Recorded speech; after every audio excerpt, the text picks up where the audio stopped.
I would call that whimsical. When it's good, it's whimsical. When it's bad, it's precious.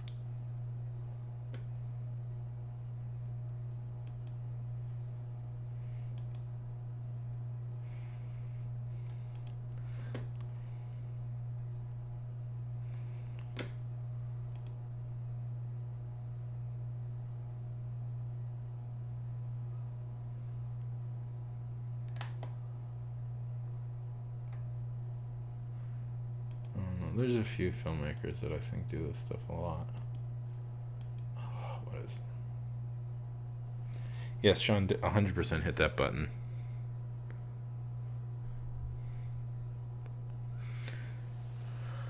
Let me think. Let me think. Because there's one guy I'm thinking of in particular. Yes, we're back. There's one guy I'm thinking of in particular that drives me up a fucking wall. He's a screenwriter. He's a screenwriter. And I hate him.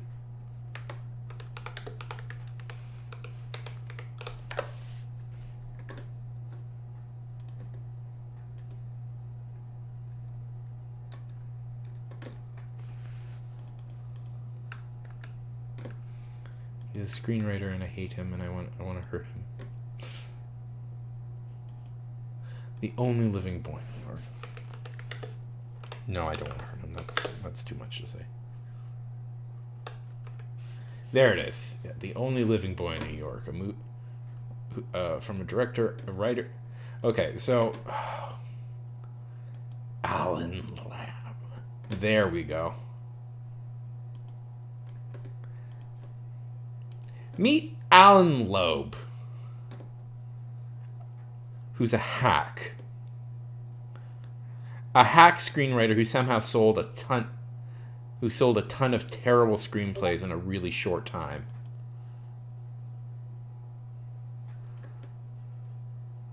He writes precious movies.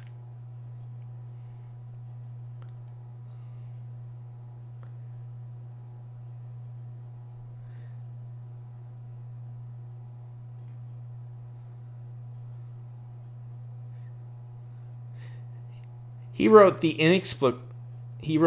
inexplicable Collateral Beauty, which is so stupidly complicated that it's nearly impossible to explain. But it's called Collateral Beauty because it's about beauty that's collateral. It's like collateral damage, but it's beautiful. The Space Between Us, which is a movie about a boy who was born on Mars. And because of the low gravity, it means his heart is too big for Earth. And the only living boy in New York, which is about a boy who's like sad in New York City. But he's attractive and he gets to sleep with good-looking women, and he's super rich, but he doesn't really know what he wants. He doesn't really know what he wants to do with his life, and his life of privilege, of rich privilege, is so unfulfilling. That's me generally being mean to a screenwriter I hate. Hello. How's it going, new person? I was sort of making fun of a... Yes, because I can't stand him. He's a hack who's most of his movies... How's it going? Are you a writer? Welcome to stream. Because he's a hack whose films make... whose films all bombed, they're all terrible, yet he keeps getting jobs. And he's kind of like he's kind of the exemplar, and he became the exemplar to me in movies of guys who fail. How Hollywood like rewards. No, it's success breeds success. How's it going? Bush? Bus? How's it going, Bus? How is life?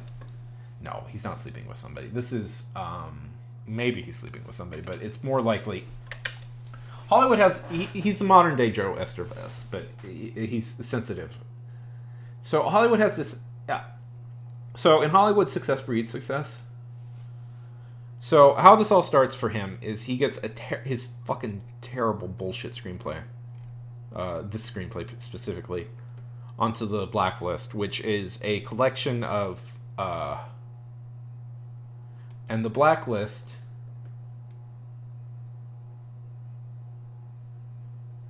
Yeah, no, we should. The Blacklist is every year, a group of producers put out the best unproduced screenplays in Hollywood, and it's considered like this big honor to get on the Blacklist, even though the actual success of the Blacklist has been sort of dubious. But that means that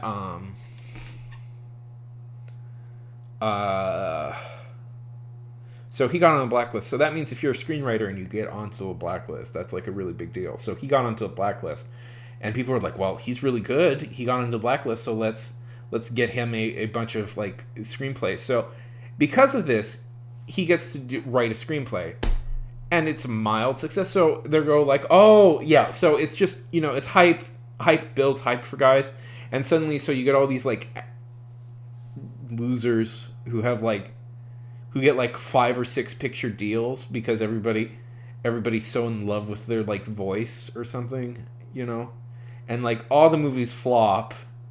Nobody likes them, but they still keep getting jobs because like, oh well, they got to work before, so they get to work now. Not at all bitter about that a bunch of no talent, some no talent hacks get all the success in the world, and I don't.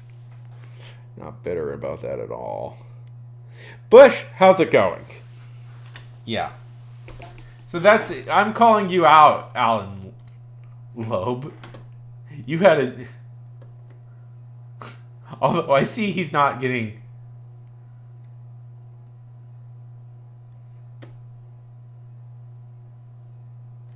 A lot of jobs. I feel bad for being mean to people. I really do. I should. Oh, and he created new. I kind of liked New Amsterdam.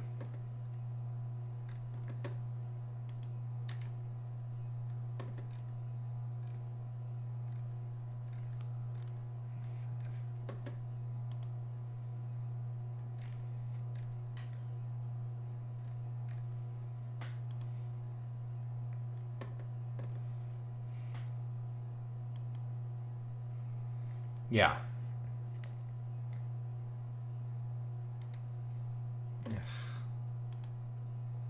So he became sort of my, in college, while I was in college, he kind of became sort of my arch nemesis, in a way. And it's like, I feel bad for criticizing people, but I also like, you're a success and you're public and you're out there and you're named. And I'm sure he's a lovely guy to meet. And I'm sure his family likes him, and I'm sure his friendships are sincere and deep. And I really wish him success and all that, but I hate his movies. I hate them because they're precious and insincere in the way that like rich coddled like screenwriters do all the time. Where it's like everything is so over the top and like just like there's this whole thing, and it's like, and the structure is bad usually, which is funny to me always. Like the structure in his thing is so inexplicable. It's like almost impossible to describe plots of his stuff at times, which drives me up a wall because there's like so much like chaff that comes before it.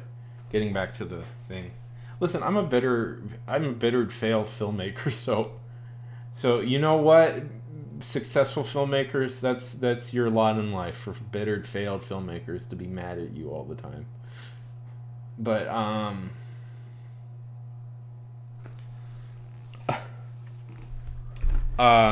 so going back to it, his stuff is so poorly structured. Like Collateral Beauty really drives me crazy because of how inexplicable the plot is. So okay, here's the plot. of Collateral Beauty. Collateral Beauty stars Will Smith, and Will Smith plays a guy who lost his daughter. So far, he's also a rich advertising executive. Terrible. I hate that. They always make the business rich advertising executives. And his character is very sad, and obviously, but he's ruining his business by being so sad. So his partners in the business come up with an idea of hiring actors to play. Oh, there's this whole other thing where he's been writing letters to the gods of time, loss, and sad. I forget what. He's been writing letters to gods in charge of, like, time, death, and I forget what the other one is. Anyways, inexplicably, and mailing them out. And they find these letters, so his partners decide to hire a troupe of actors to play these gods. And then what they're going to do is videotape him talking to these actors, and then they'll edit out the actors with video effects to make it look like he's lost, he's so far into his grief that he can't effectively run the business anymore, so that they'll vote him out. But also it's a plot about, also they're trying to, it's his partner, inexplicably the partners who are doing an awful thing to him are also portrayed sympathetically, and potentially one of the actors and one of their partners is going to maybe get together.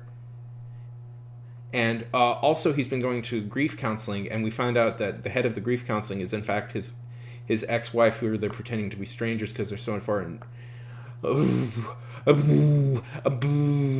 We have, like, do you see what I mean? Do you see what I mean? Do you see what I mean about how poorly this shit is plotted?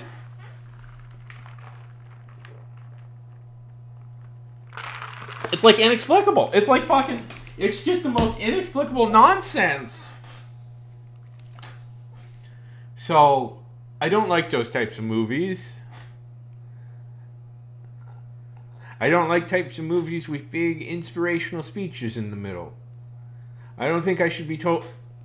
If I'm going to be inspired by a movie, I'll be inspired by the plots of the movie. The movie does not have the right to tell me when to be inspired.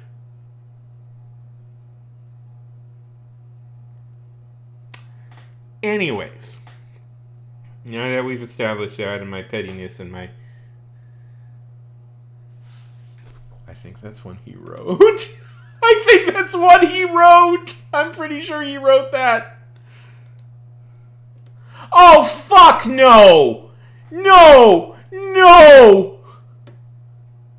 I just saw something. No! He's not allowed to do this! Untitled Escape from New York sequel? He's making a sequel to his... Ah! See what I mean? Hacks just get to keep getting jobs! Escape from New York is a classic! Fuck that! How many fucking great...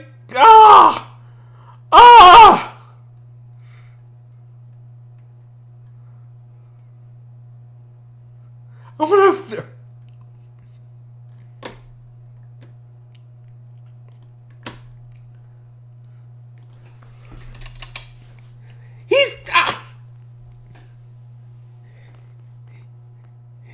Streaming flames! No, I don't think he did. Oh my god. Oh, why does he get to... Oh,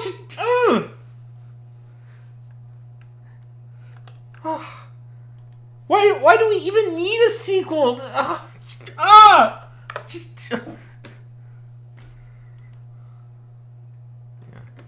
Oh, no, it's not the best, but no, I don't mind this one. This is not a terrible performance. I don't mind Reign Over Me.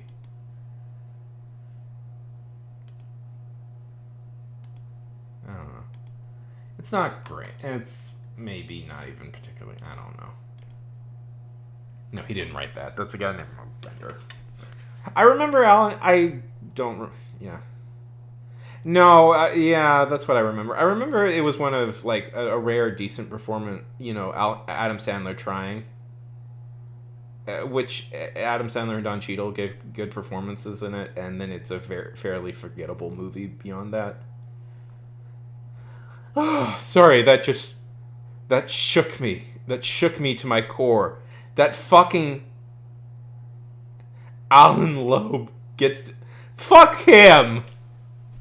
Fuck Alan Loeb. I was gonna be nice and go like, maybe my dislike of him was like based on bitterness a little bit that he got to be successful, and I'm like, no, fuck him. This is my problem. Like Hollywood always they always do this. They just promote like fucking idiots up the ladder so often because yeah. Alan Loeb gets to live off of his writing and do awesome projects. Like I'd fucking kill to be the one who wrote the Escape from New York sequel. That would be awesome. He gets to have fairly unfettered access to money and finance, and he produces like bullshit garbage out into the world, and it's frustrating. It's frustrating. We know. Oh. He not paid a living wage, Opus. He's probably incredibly rich. You can make millions of dollars from selling screenplays. I don't know if you have. I have not seen it in a while. It was very cool when I did see it.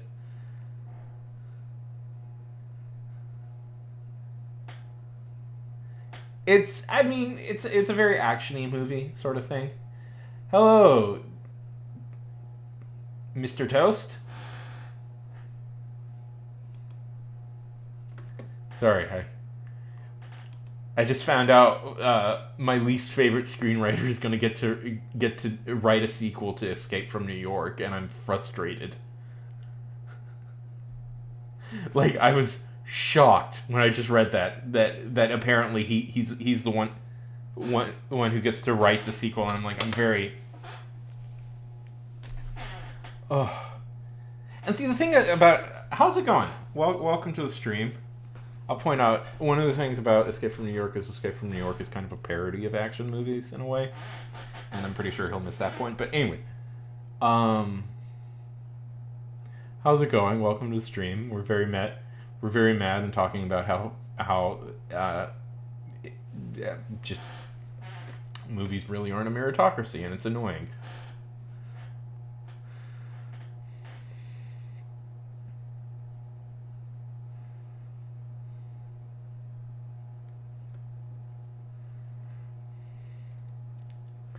Ugh. Anyways.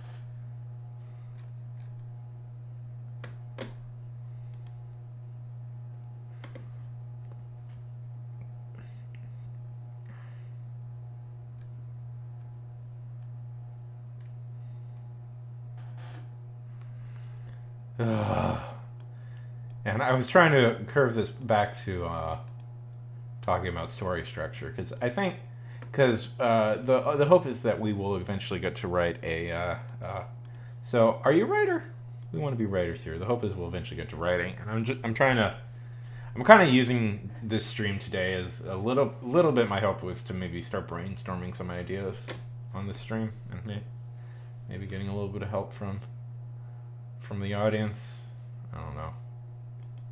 At least bounce some ideas off, but I don't have any ideas. Because NaNoWriMo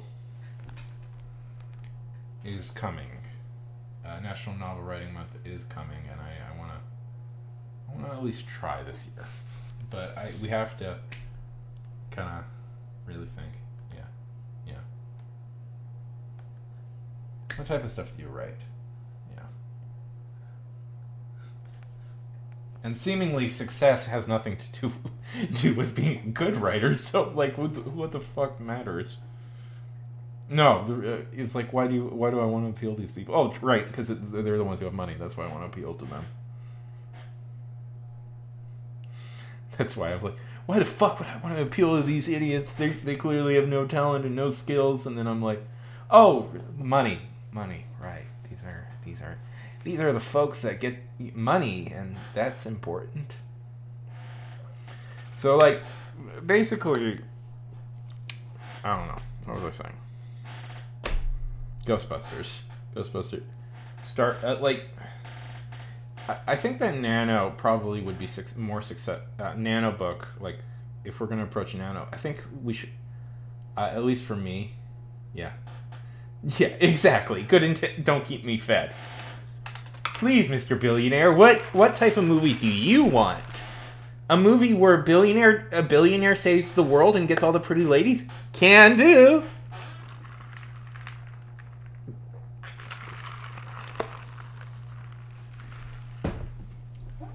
So, here's what I'm saying. I got off on a really big digression there, but here's basically what I'm saying.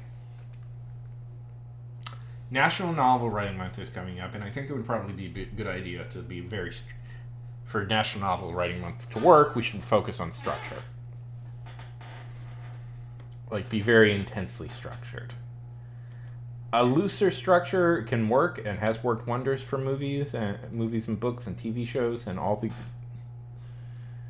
the great things in between. But I think for this we're gonna have to structure it. So that means one thing and one thing only. Let's look at Joe. Let's look at two different people here. Let's look at Joey Cams. And what type of stuff do you write, Mr. Toast? I want to hear about you writing stuff. Let's look at Joey Cams and Mr. Danny S.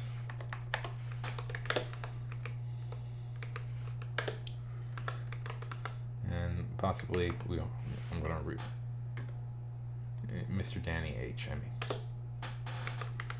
Joseph Campbell and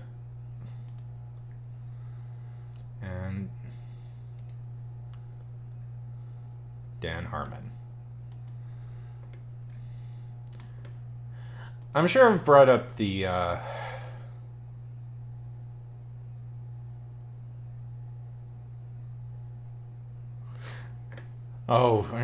is it about looking at squirrels? I would read a novel called Looking at Squirrels. Yeah. No, that's fine. I have a friend who calls those affair projects. I've always liked that title. It's like, you've got your main project you're working on, and then every once in a while you get a little bored and you gotta step out and have an affair with another project. I know. Mr. Toast. Trust me, I know what both of those mean. Yes. Trust me, I know what both of those mean. How much do we know about the hero's journey? Oh, that sounds good. Love me some superheroes. Don't mind me some dark superheroes. And isekais can be interesting. How much do we know about the hero's journey? I'm sure we've heard this term before, hero's journey. So, the hero's journey, for a little bit of basic history about the hero's journey, because it fills up time and I can talk about something I know about. The hero's journey comes from a philosopher by the name of Joseph Campbell. And what Joseph Campbell did is he studied a lot of ancient myths and legends, and he noticed that there was a very similar structure to a lot of them. And he wrote a book called The Hero of a Thousand Faces, and he called this The Hero's Journey. And the Hero's Journey, Hero's Journey is attempting to synthesize the structure that all of these myths kind of indulge in. So who are some of your favorite writers, Mr. Toast? Would you say? So this is the basic structure of the hero's journey. Call to adventure, supernatural aid. There's a few more things. And I think we're going to have to go with Hero's Journey. There's a lot.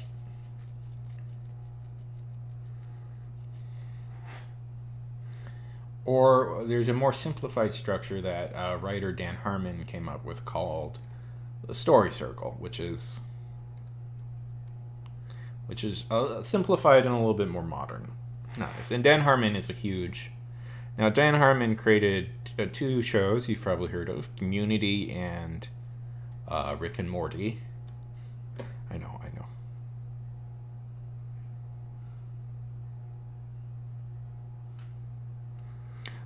Big fan of Brandy Sandy. People like Brandon Sanderson's pretty funny. I always call him Brandy Sandy. That's so I don't know. So basically, I think we're gonna like. Have you heard Toast? Have you heard of the Hero's Journey or the story circle?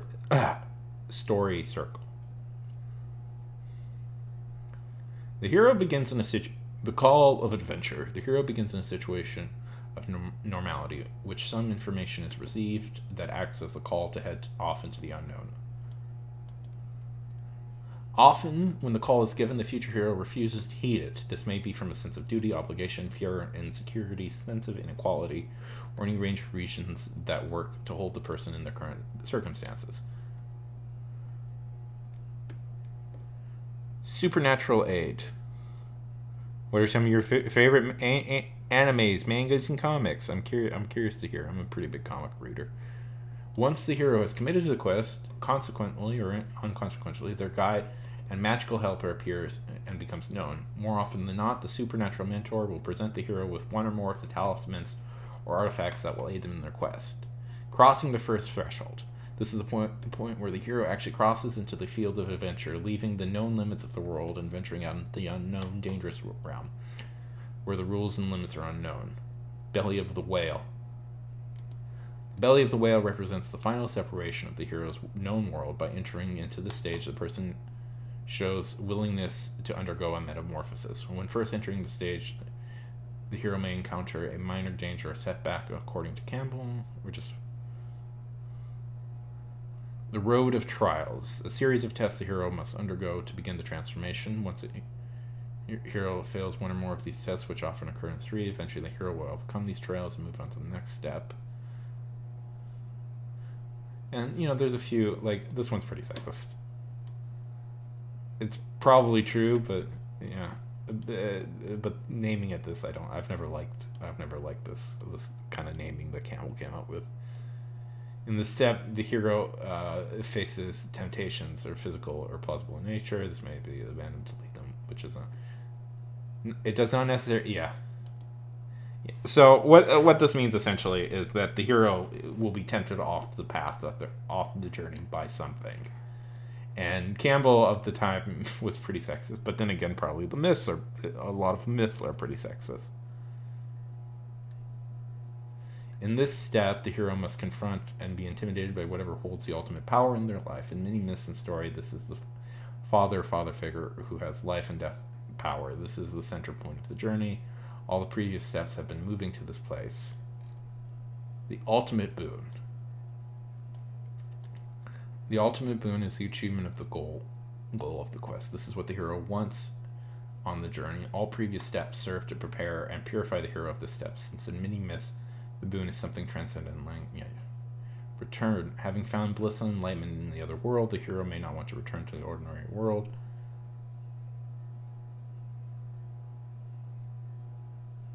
Sometimes the hero must escape with the boon. Love me some Cowboy Bebop.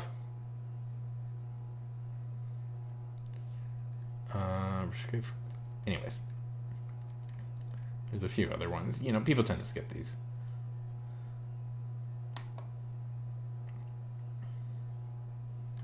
This is usually the last one, freedom to live. So basically how it works out is, love me some Cowboy Bebop. Cowboy Bebop is probably my favorite thing. It's my favorite anime.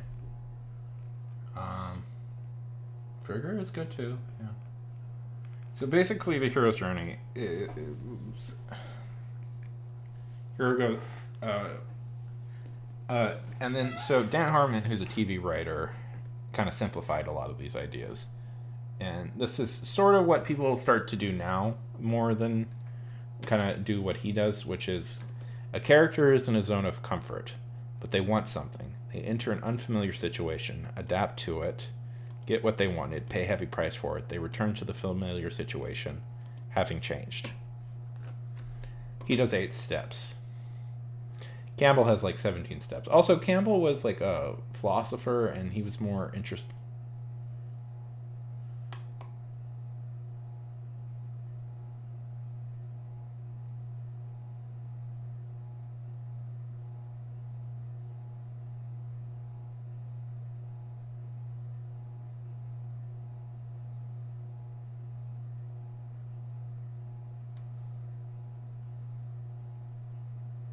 Did you?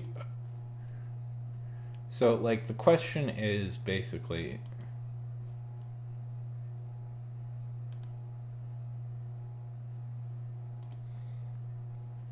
like, what do we sort of do with this? Oh, no, you're not supposed to see that. That's secret project. So we need a setting, kind of. That's where I'm at right now. What about comics, like American comics? Do you read any American comics? Yeah, Cowboy Bebop. Cowboy Bebop.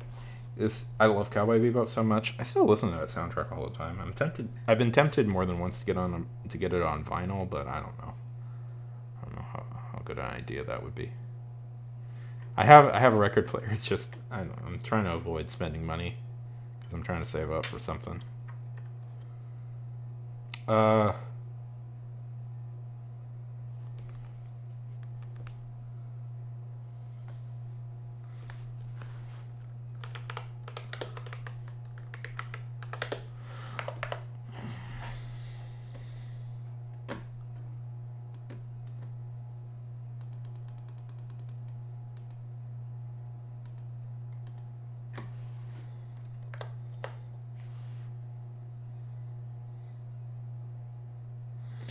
Okay, I'll have a good. See you.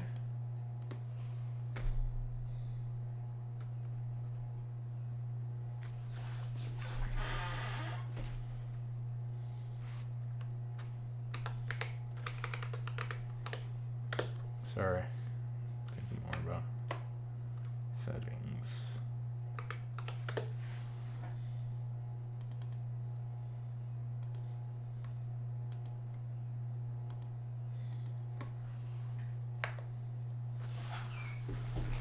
Hmm.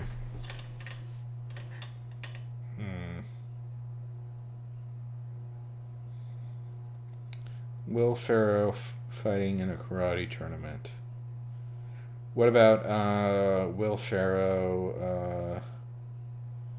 He buys a sandwich.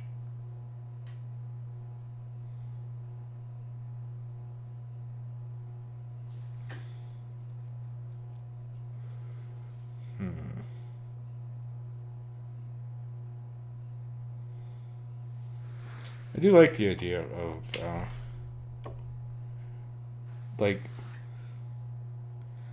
the 70s and 80s like karate stuff is quite funny if you've ever read into that whole thing, because it's just a bunch of these guys who don't really know what they were doing, like getting into fights with each other.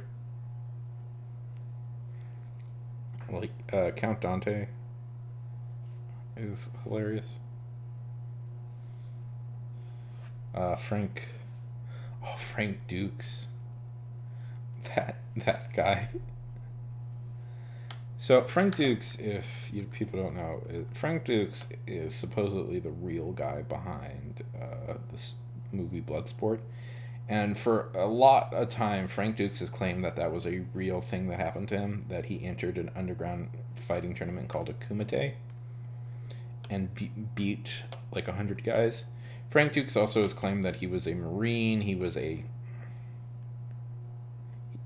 trained ninja warrior. that that he was a spy for the he was a CIA agent. He was pretty much a liar. A filthy liar.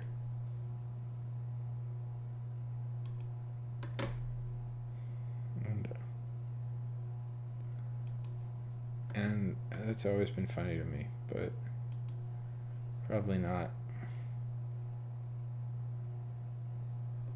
I don't know.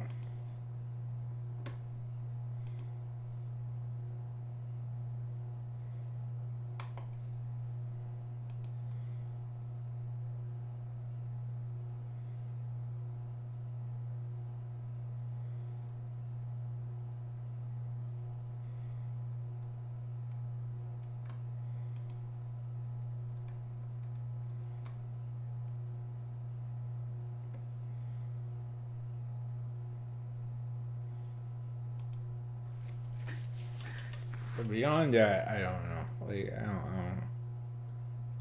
don't know.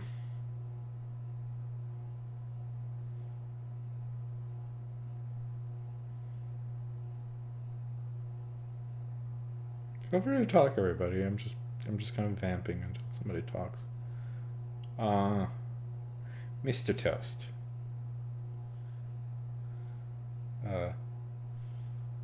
Are you really a sentient piece of toast running around with little cartoony arms and legs? Or am I just imagining that? I assume, by the way, that everybody's picture, like, Twitter avatars are what they actually look like. Right? Like, we're all just putting actual pictures of ourselves up there.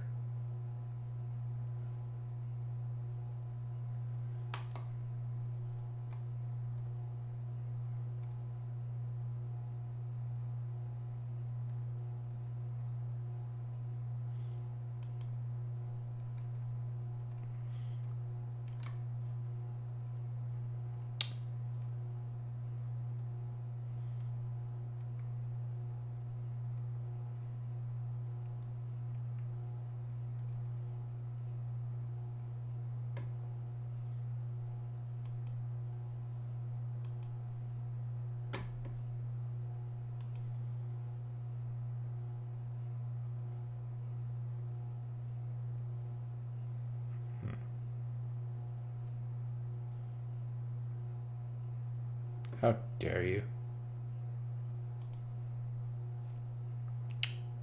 Your kids, or just you've just broken into a house and the kids are bothering you?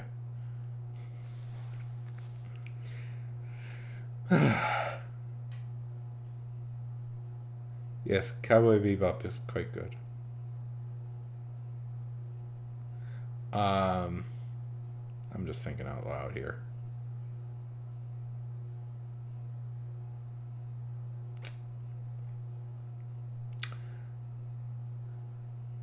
Are they little toast children?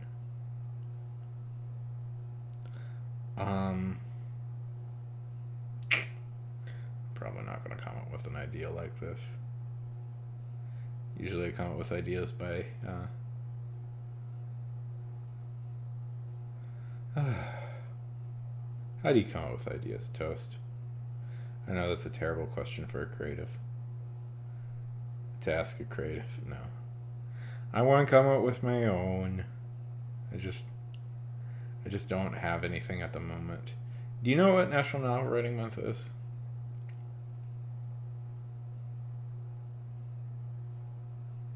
Okay, so I need an idea for like a book series that will sell really, really well and everybody will love. Do you have an idea? Like, do you have a $1 trillion idea that everybody would like? I was thinking, I had this idea. It's about. Yeah, I want to do it this year too. I've tried to do it a few times. I always burn out about halfway through. And I've come to the resolution that this year I need to plan like crazy for it. I'm giving myself an extra month. I don't know. I think I'm good at like science fiction or fantasy.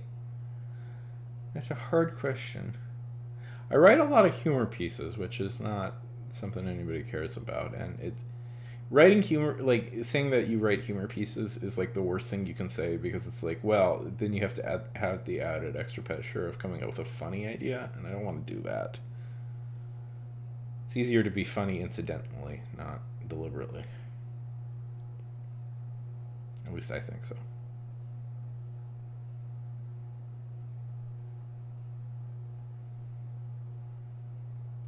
I don't want to do something. I have the vaguest sense I want to do like something historical. Like I want to set it in a distinct period of the past. I'm just trying. That's my only really idea. Yeah.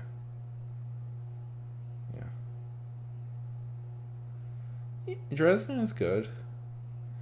Like so I've been like reading about, like I've been watching like older movies that I think are quite well structured. Like I was why I brought up like Ghostbusters and Aliens and stuff like that is because it's just like, they're well structured movies, and I was kind of, so it's like, you have this external threat. Like Aliens is good because it's just like this. There's this external threat, and you have people go in to fight it, and that's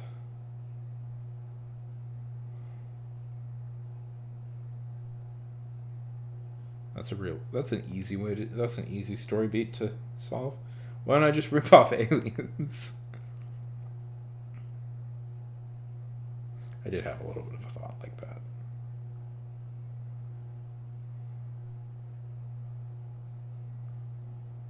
Have you ever seen Aliens?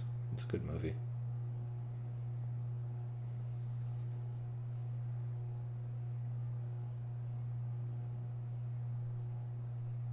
Aliens, the movie Aliens, the sequel to Alien.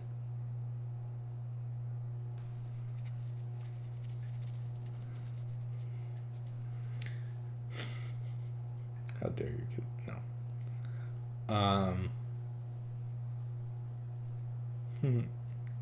Well, well, if you don't focus on all the scary parts, it's quite a well structured movie.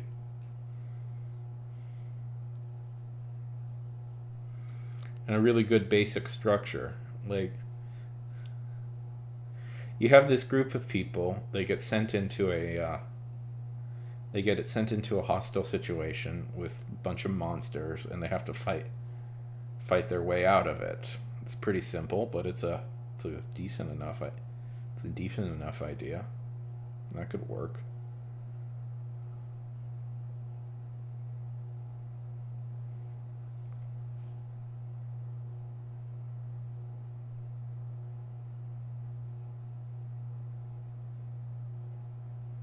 Could do something fantasy. I'm not looking to like reinvent the wheel. I'm just looking to come up with a strong structure that focuses on character and has an external threat that makes sense.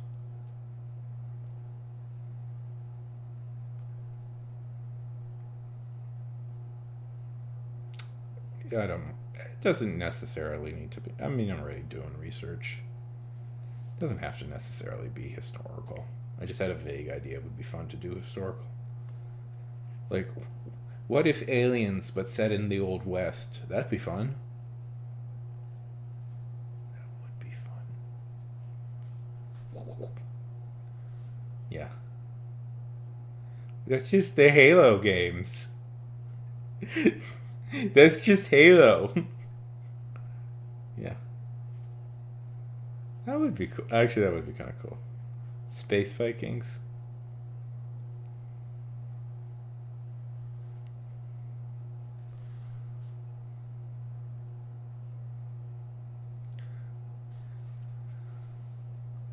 Well, gotta make sure it's different.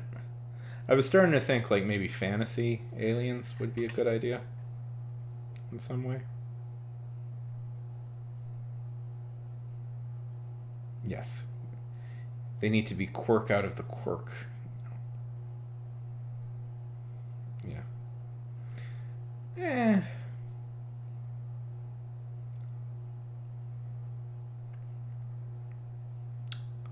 What if it was a space fantasy?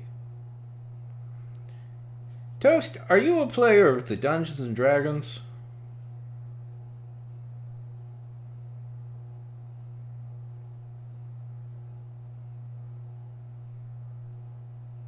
Have you ever heard of Spelljammers?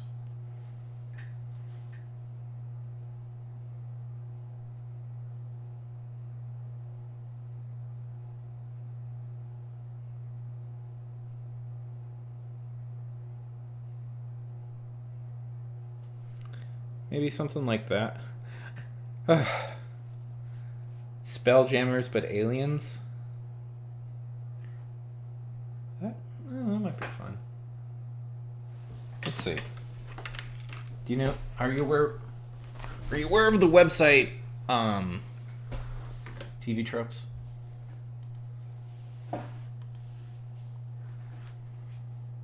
Oh, that might be kind of cool.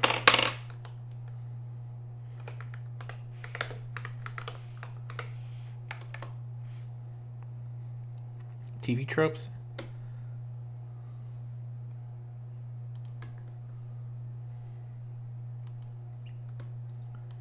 What if wizards but space?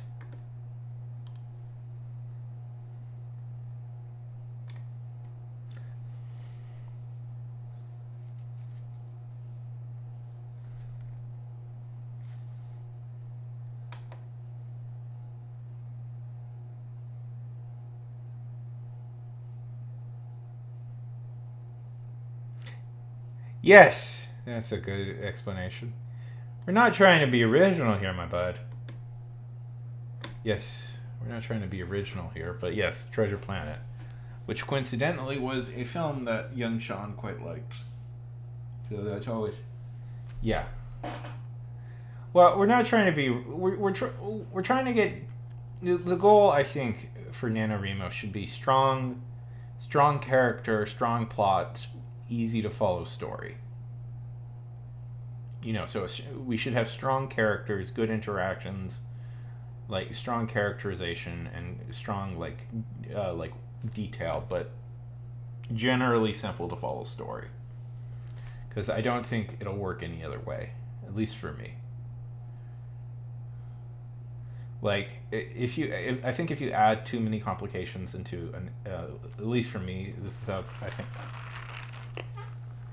Yeah. Well, that's not a bad idea. And they get sent to something, and then you rip off the plot of Doom, basically, I guess.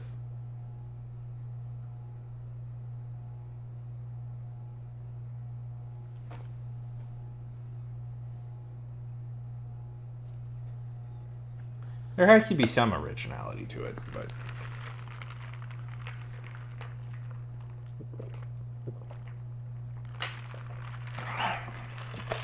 then let's say wizards. Let's say there's wizards doing stupid wizard things,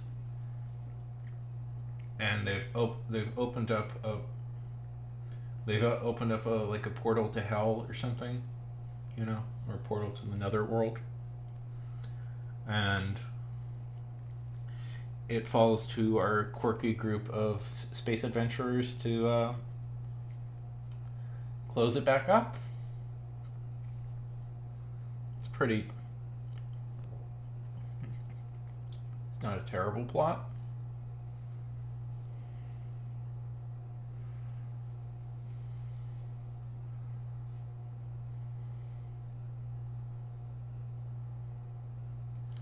Yeah.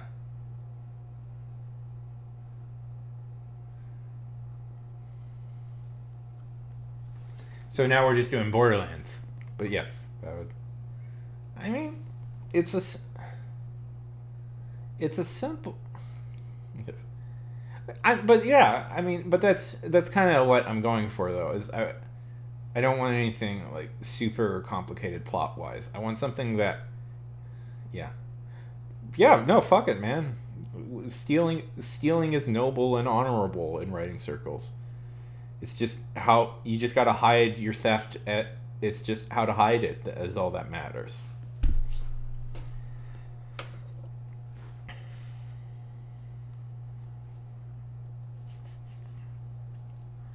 I mean, I don't hate this idea.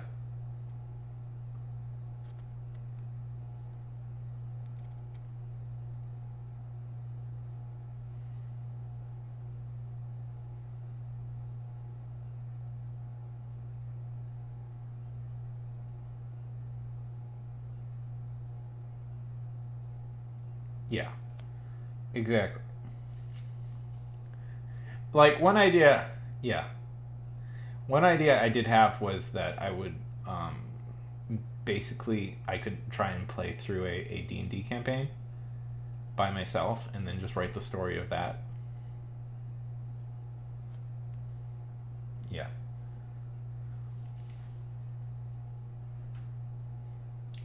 So like okay, so basic plot is let's say this. And Toast, you're being very helpful. Thank you very much for this. So should it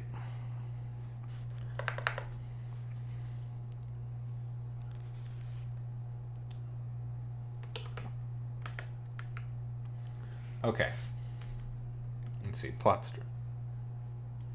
Yeah.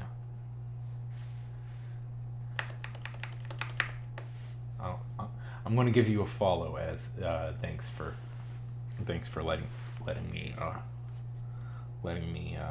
brainstorm a little bit. 1 second. Shout out. I was going to follow you anyways, but I'm gonna say it's for that reason.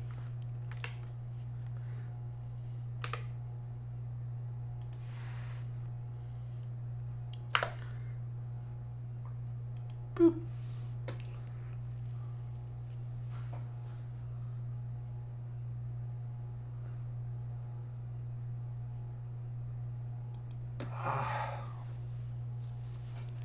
Let's see. That's a question. No, I don't think so. I think it's going to be like okay, so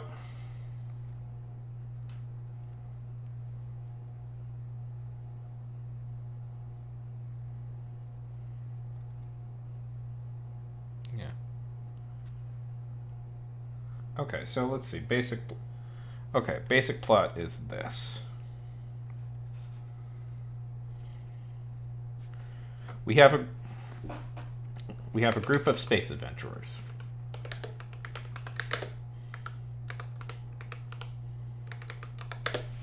Group of space adventurers.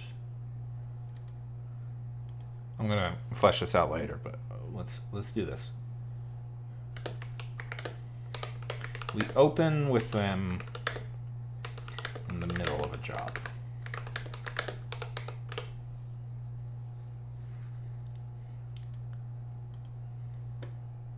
Now, should it be like a pre-established group and this is just one of their missions, or should it be about a group coming together? Okay, group of space adventurers. Let's just go group of space adventurers are hired by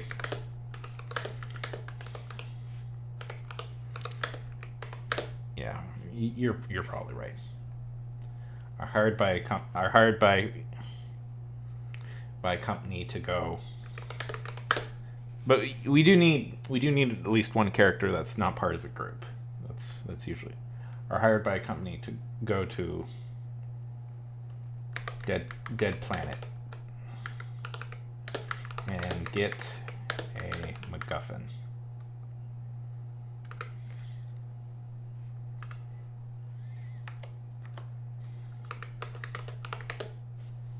Doesn't matter what it is. How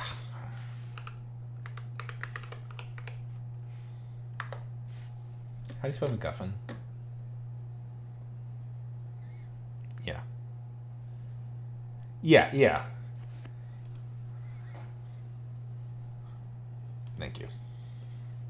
I'm a terrible speller. See, it's good because you get all this stuff and it's helpful.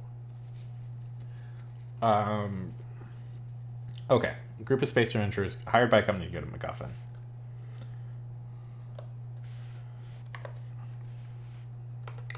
Protag is some nerd.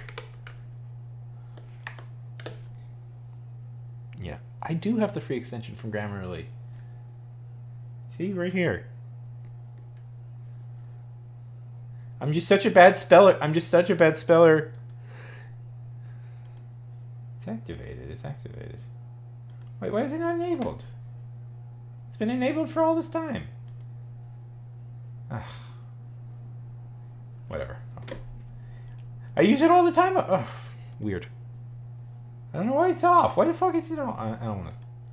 It doesn't matter. Doesn't matter. This is just like a general note I do. Some nerd who knows how to work with the MacGuffin.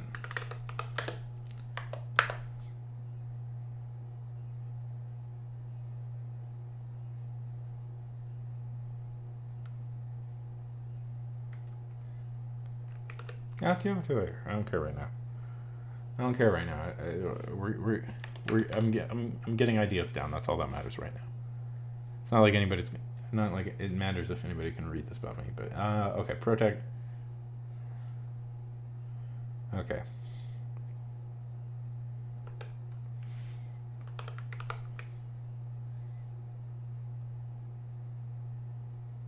Yeah.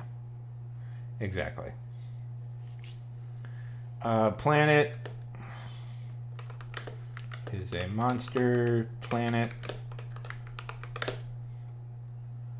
that they have to fight through.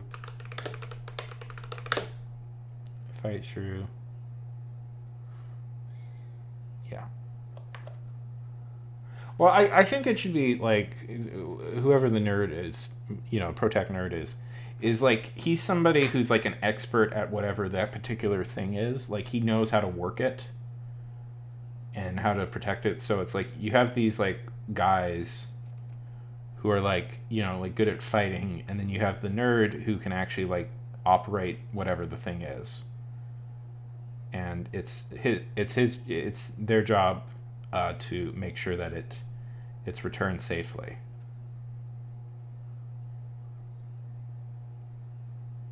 That could work. Again, we're working the very, very vague. I'll refine this idea after the stream. Maybe we'll play Starfield for a little bit, talking about space. So the planet is, monster filled, and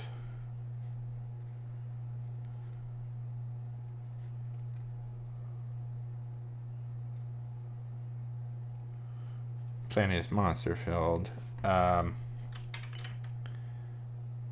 the space crew gets slowly picked off as they make their way to the MacGuffin.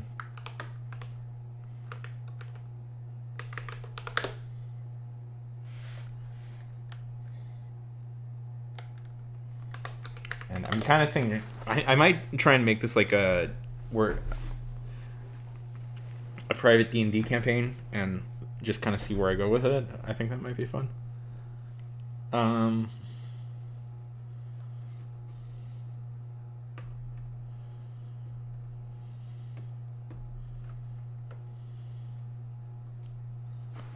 Okay.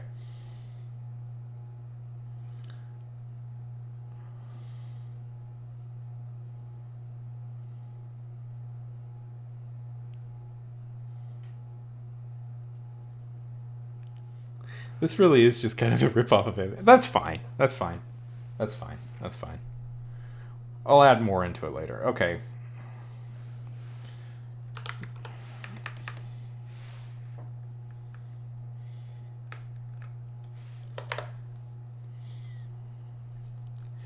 A severely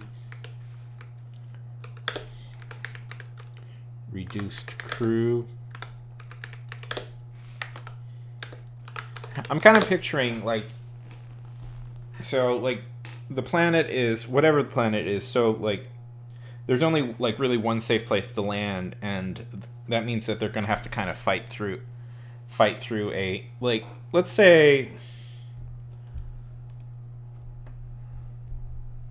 the planet is a former off-world colony that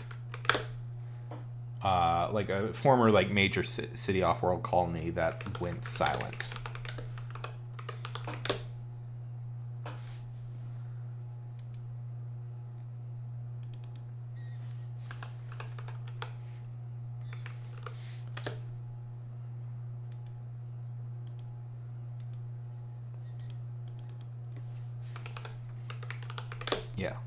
Yeah, silent, and whatever they need is kind of like in the major town square, but it's so dangerous that they have to land past that. So, and I guess this is a little bit like BioShock, and as we learn more, let's do this. Let's do the obvious twist. Although I think I'm gonna like play with it, and that they know kind of instinctually that turns out whatever brought the monsters was the people that hired the crew. Shock and awe. It turns out the big evil company was doing something big and evil. Yeah. Shock. Yes. Yeah. I know this is a lot like a video game, but it's, yeah, aliens. Yeah, but a lot of video game. Yeah. A lot of video games kind of rip off aliens, so it makes sense. Yeah, it's Nano. And the hope is that the people who read this prefer like the more stripped down plot.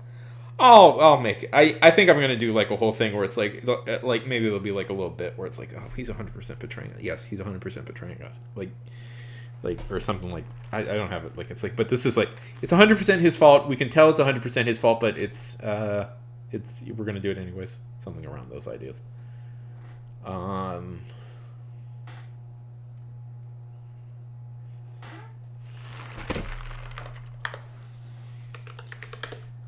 They make it to the MacGuffin, and Protag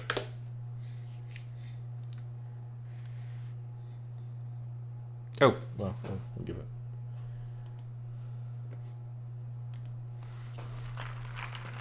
This is a commercial full of if you subscribed, you could see all this stuff commercial free, and you get all these fun little extras that you will only get to see in the YouTube when I upload this video to YouTube. Yes, there we go. Okay, so basic plot and Protag. I'm actually drinking tea with a little bit of honey.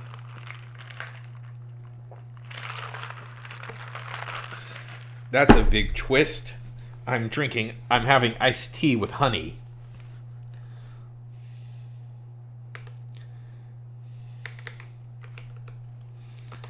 Destroys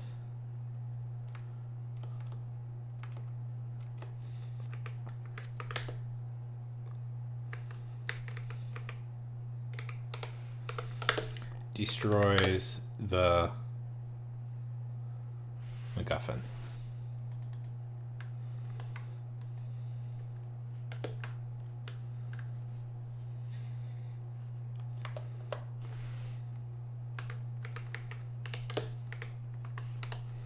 Crew escapes. Now more wanted than ever.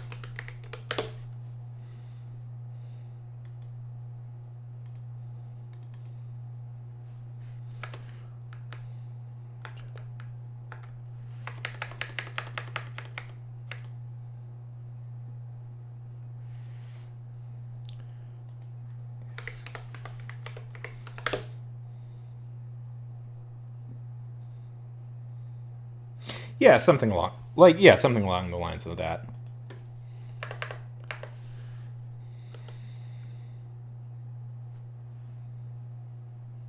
Yeah. Well, I'm kind of like leaning now towards that this was like a weapon that